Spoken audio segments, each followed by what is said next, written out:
जी students, आज का हमारा टॉपिक है थ्योरी ऑफ नेचुरल सिलेक्शन और इसको हम मैकेनिज्म ऑफ एवोल्यूशन भी कहते हैं। ठीक है जी।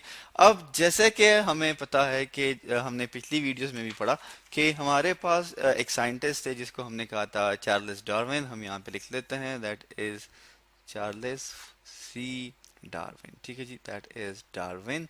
डार्विन ने बुक लिखी थी ओरिजिन ऑफ स्पीशी। हम यहाँ लिख लेते हैं that is origin of species. ठीक है जी। उसमें उसने एक थ्योरी दी थी नेचुरल सिलेक्शन की या सर्वाइवल ऑफ द फिटेस्ट के बारे में। तो अब मैकेनिज्म ऑफ एवोल्यूशन या नेचुरल सिलेक्शन जो है ये है क्या? नेचुरल सिलेक्शन जो है ये हमारे पास एक प्रोसेस है। हम यहाँ लिख लेते हैं क्या जी, हमारे पास एक प्रोसेस है जिसमें हमारे पास क्या होता है, जिसमें हमारे पास जी ये होता है कि जो हमारे पास बेटर जेनेटिक वेरिएशन होती है। ठीक है, हम लिख लेते हैं यहाँ पे बेटर। ठीक है जी, that is better genetic variation. ठीक है जी, जेनेटिक वेरिएशन के बारे में वो आपको पता होगा। दैट इज वेरिएशन जो कि हमारे पास किससे आती है, म्यूटेशन से आ जाती हैं। इसके अलावा हमारे पास आ जाती हैं जीन फ्लो की वजह से। इसके अलावा जो है ये प्रोसेस है हमारे पास, सॉरी नेचुरल सिलेक्शन जो है ये प्रोसेस है जिसमें जो बेटर जेनेटिक वेरिएशन है वो क्या हो जाती है जी, वो मोर कॉमन हो जाती है। ठीक है जी, बहुत ही ज्यादा कॉमन हो जाती है। मतलब क्या है कि नेचर उसे फेवर करना शुरू कर देता है।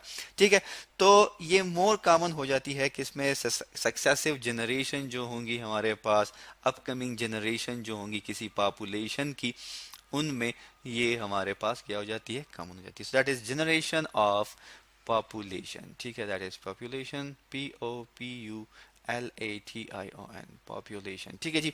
तो अब जो है हम बात करते हैं नेचुरल सिलेक्शन के बारे में। तो नेचुरल सिलेक्शन में हमने किस चीज की बात की, बेटर जेनेटिक वेरिएशन की। इसका मतलब ये है कि हमारे पास जो होगा उसे हम कहेंगे सर्वाइवल ऑफ द फिटेस्ट। ठीक है जी, survival of fittest. Survival of the fittest का क्या मतलब है? सर्वाइवल ऑफ द फिटेस्ट का मतलब ये है कि वो इंडिविजुअल सरवाइव करेगा, वो जेनेटिक वेरिएशन, वो ट्रेड जो है वो नेचर उसे फेवर करेगा जो कि हर किस्म के इन्वायरमेंट में खुद को एडजस्ट कर सकें। ठीक है जी, तो that is known as the survival of the fittest. और फिटेस्ट क्या करेगा, वो सरवाइव करेगा। ठीक है, ठीक है, दैट इज सरवाइव। और सरवाइव करने के लिए, अपनी बका के लिए वो क्या करेगा, वो सक्सेसिव रिप्रोडक्शन करेगा। ठीक है जी, तो फिटेस्ट के लिए ये दोनों जो है जरूरी हैं, एक वो सरवाइव करेगा और दूसरा वो रिप्रोडक्शन करेगा। ठीक है जी। तो अगर हम बात करें नेचुरल सिलेक्शन के बारे में तो ये एक हमारे पास बहुत ही ब्रॉड स्पेक्ट्रम है। लेकिन ये कहा जाता है हमारे पास कि जब भी जो है कोई भी ऑर्गेनिज्म जो है, हम यहाँ लिख लेते हैं कि कोई भी ऑर्गेनिज्म, ठीक है, कोई भी जानदार, ठीक है, ख्वाह वो प्लांट हो, ख्वाह वो एनिमल हो, ख्वाह वो वायरस हो, ख्वाह वो बैक्टीरिया हो, सब में जो है चेंजेस आते हैं, म्यूटेशन आती हैं। तो जब ऑर्गेनिज्म को फेवरेबल वेरिएशन मिल जाती है, फेवरेबल वेरिएशन हमारे पास क्या होगी जी, फेवरेबल वेरिएशन जो है ये हमारे पास वो वेरिएशन है जो कि नेचर क्या करेगी, उसे सपोर्ट करेगी। So it is favourable variation. ठीक है जी, हम यहाँ लिख लेते हैं फेवरेबल वेरिएशन। अब ये फेवरेबल वेरिएशन जो है हमारे पास, ये क्या करेंगे, जब फेवरेबल वेरिएशन जो है ये क्या करेंगे, favourable variation are able to reproduce, वो क्या करेंगे, रिप्रोड्यूस करेंगे। ठीक है जी, ताकि वो ज्यादा से ज्यादा कॉमन हो जाए और उसके बाद जो है उसे इस वेरिएशन को क्या कर दिया जाएगा, पास कर दिया जाएगा। ठीक है जी, ट्रांसफर कर दिया जाएगा किस में, इनटू द नेक्स्ट जनरेशन। हम यहाँ लिख लेते हैं दैट इज नेक्स्ट जनरेशन। ठीक है, दैट इज नेक्स्ट जनरेशन, दूसरी जनरेशन में इसको ट्रांसफर कर दिया जाएगा। और फिर क्या होगा, फिर ये है कि वो जो हमारे पास कैरेक्टर हैं, जो ट्रेड्स हैं, वो कॉमन हो जाएंगे, नेचर उसे फेवर करेगा और वो हर किस्म के इन्वायरमेंट में खुद को एडजस्ट करेगा। इसके अलावा जो है इसके बारे में ये कहा जाता है कि फेवरेबल ट्रेड्स जो है उसको सेलेक्ट किया जाता है फॉर द नेक्स्ट जनरेशन। और जो हमारे पास अनफेवरेबल है, ठीक है, फेवरेबल की तो हमने बात कर ली है कि वो क्या होंगे, वो एबल करेंगे किस चीज़ को, वेरिएशन को, कि वो रिप्रोड्यूस करें।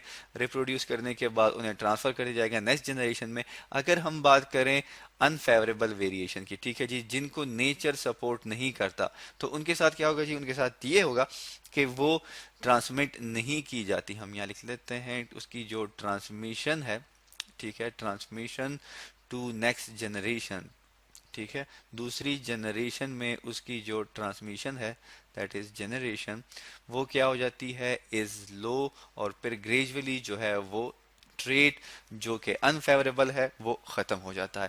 अब हम इसको समझ लेते हैं एक एग्जांपल के थ्रू।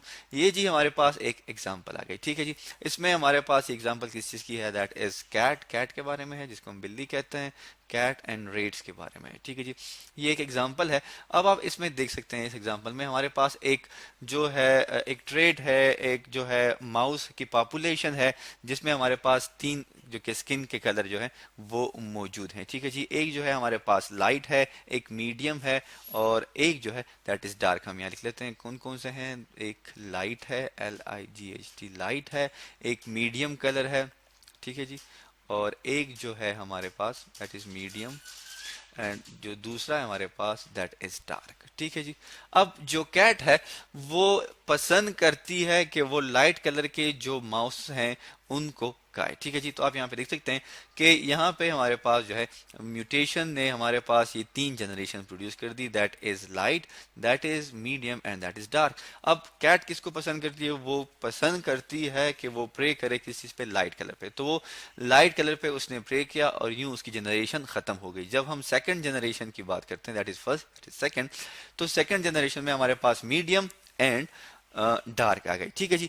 अब क्या होगा, अब नेक्स्ट जनरेशन की जो पॉपुलेशन है उसमें जो है जो कैट है वो किस पे प्रे करेगी, वो अब प्रे करेगी लाइट पे और मीडियम पे, दोनों पे, ठीक है। जब थर्ड जनरेशन में हमारे पास again individual with favourable variation reproduce and transmit variation, next generation जो हमारे पास लाइट कलर था उसने अगेन प्रोड्यूस किया हमारे पास सॉरी जो हमारे पास मीडियम कलर था, हम यहाँ इसको L, इसको M मीडियम से और इसको डार्क D से कर लेते हैं, ठीक है जी। तो मीडियम जो कलर था उसने अगेन प्रोड्यूस किया हमारे पास लाइट और साथ में प्रोड्यूस किया मीडियम कलर, और डार्क ने अपने वही डार्क जो हमारे पास मौजूद थे ट्रेड जो था उसके पास उसको कंटिन्यू रखा। तो फोर्थ जनरेशन में क्या हुआ कि हमारे पास जो लाइट और मीडियम जो दोनों कलर थे वो खत्म हो गए, और जो हमारे पास जो थे डार्क कलर उन्होंने अगेन रिप्रोड्यूस किया, और हमारे पास जितनी भी पॉपुलेशन थी किस चीज की, रैट्स की, वो हमारे पास आ गई डार्क। तो नेचर ने किस चीज को फेवर किया, नेचर ने फेवर किया इस डार्क कलर को, क्यों कि डार्क कलर के का जो प्रीडेटर था जो हमारे पास कैट है वो इसको नहीं खाया करता था। सो दैट्स वाई नेचर ने क्या किया, इसको सेलेक्ट किया, और जो मीडियम कलर था जो कि लाइट कलर था उसको क्या कर दिया, जो कि अनफेवरेबल ट्रेड थे उसको खत्म कर दिया। इसी तरह जो है हमारे पास एक दूसरी एग्जांपल आ जाती है जो कि है हमारे पास किस चीज की, जो कि हमारे पास मौत की है, ठीक है जी, MOTH मौत की, ठीक। मौत जो है ये हमारे पास आते हैं इंसेक्ट्स में, ठीक है जी। अब ये हमारे पास जो है इंग्लैंड में ऐसा हुआ था कि इंग्लैंड में दो वेरिएशन पाए जाते थे, एक जो था दैट इज लाइट कलर की वेरिएशन थी मौत की, और एक जो थी वो डार्क कलर की थी, ठीक है। अब ये जो है हमारे पास हम यहाँ लिख लेते हैं कि कहाँ पे, दैट वाज इन इंग्लैंड, ठीक है जी, इंग्लैंड में ये वेरिएशन, ये दोनों जो हमारे पास टाइप्स हैं ये मौजूद थी। तो क्या हुआ, अब जैसे कि हमें पता है कि जो मोथ जो हैं वो लाइट कलर के जो ट्री ट्रंक होते हैं, हम यहाँ लिख लेते हैं that is tree trunk, tree trunk, ठीक है जी, वो लाइट कलर के ट्री ट्रंक पर बैठना जो है वो पसंद करते थे, स्टे करना पसंद करते थे, या वहां पे अपने घर बनाया करते थे। और इस तरह फिर क्या हुआ कि वक्त के साथ साथ 19th सेंचुरी में आप यहाँ पे देख सकते हैं, और जो डार्क कलर का था वो क्या करते थे, जो कि डार्क कलर के ट्री ट्रंक थे उसके ऊपर उनका हैबिटाट था, ठीक है। हैबिटाट क्या है, जहाँ पे वो रहते हैं। तो 19th सेंचुरी में क्या हुआ, जब इंडस्ट्रीज बनी हमारे पास इंग्लैंड में, तो उनकी पोल्यूशन की वजह से जो लाइट कलर के ट्रीज थे वो कन्वर्ट हो गए डार्क कलर में, ठीक है जी। तो जब डार्क कलर में कन्वर्ट हो गए तो ये जो लाइट कलर की जो वेरिएशन थी हमारे पास किसी की मौत की, तो ये क्या हो गई, ये खत्म हो गई, ठीक है जी। तो नेचर ने क्या किया, अब जो डार्क कलर के थे वो पहले से ही डार्क ट्री ट्रंक को पसंद करते थे, तो उन्होंने अपने उस हैबिटाट को फर्दर मॉडिफाइड कर दिया, ठीक है। तो नेचर ने इस लाइट कलर की जो मौत थी इसको क्या कर दिया, अनफेवर कर दिया, खत्म कर दिया, और जो डार्क कलर की मौत थी उसको क्या कर दिया, फेवर कर दिया और उसको फ्लरिश कर दिया। तो ये थी हमारे पास एग्जांपल किस चीज की, that is known as the mechanism of evolution, कि किस तरह एवोल्यूशन जो है या किस तरह जो नेचुरल सिलेक्शन है, सर्वाइवल ऑफ द फिटेस्ट है, किस तरह नेचर जो है वो क्या करता है, वो हमारे पास सेलेक्ट करता है फेवरेबल वेरिएशन को। तो आज हमने पढ़ा नेचुरल सिलेक्शन के बारे में।